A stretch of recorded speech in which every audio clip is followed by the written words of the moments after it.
एका झुरळाने भारतीय राजकारणाला हादरा दिला आणि हे सगळं घडलं AI मुळे. ऐकायला विचित्र वाटेल, पण आज सोशल मीडियावर ट्रेंड होणारी कॉकरोच जनता पार्टी ही फक्त गंमत नाही, तर भविष्यातल्या राजकीय प्रचाराचं ट्रेलर आहे.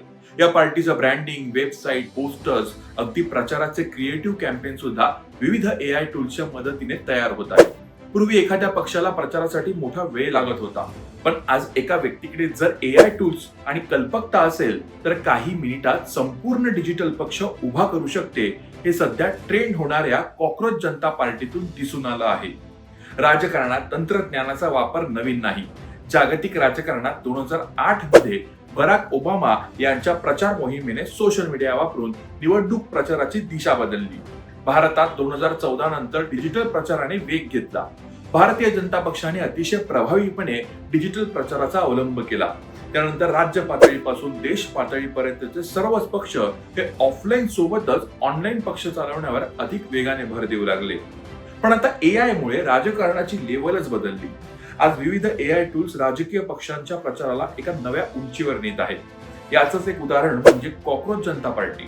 इंटरनेटवरून देशातील नागरिकांना आवाहन करणं, त्याकरिता संपूर्णपणे AIचा वापर करून ग्राफिक, व्हिडिओ तयार करून एक चळवळ उभी करणं ही आजच्या डिजिटल राजकीय प्रचारात एक विशेष बाब म्हणावी लागेल.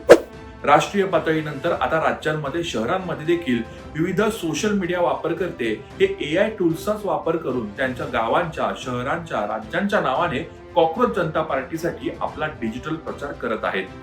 आता प्रचाराची ताकद पैशांपेक्षा डेटा, कल्पकता आणि AI वापरण्याच्या कौशल्यावर ठरणार आहे. परंतु त्यात तथ्यता आणि विश्वासार्हता किती, हा मात्र चर्चेचा विषय आहे. परंतु महत्वाचं म्हणजे कॉकरोच जनता पार्टी हा फक्त ट्रेंड नाही, तर तो एक संकेत आहे. संकेत अशा भविष्यातला जिथे निवडणुका फक्त मैदानात नाही, तर अल्गोरिदमच्या दुनियेत लढल्या जातील. आणि प्रश्न फक्त एवढाच उरतो, तो म्हणजे या AIच्या राजकारणात पुढचा विजेता कोण असणार. लाऊड महाराष्ट्रला फॉलो करा आणि सबस्क्राईब करा. धन्यवाद.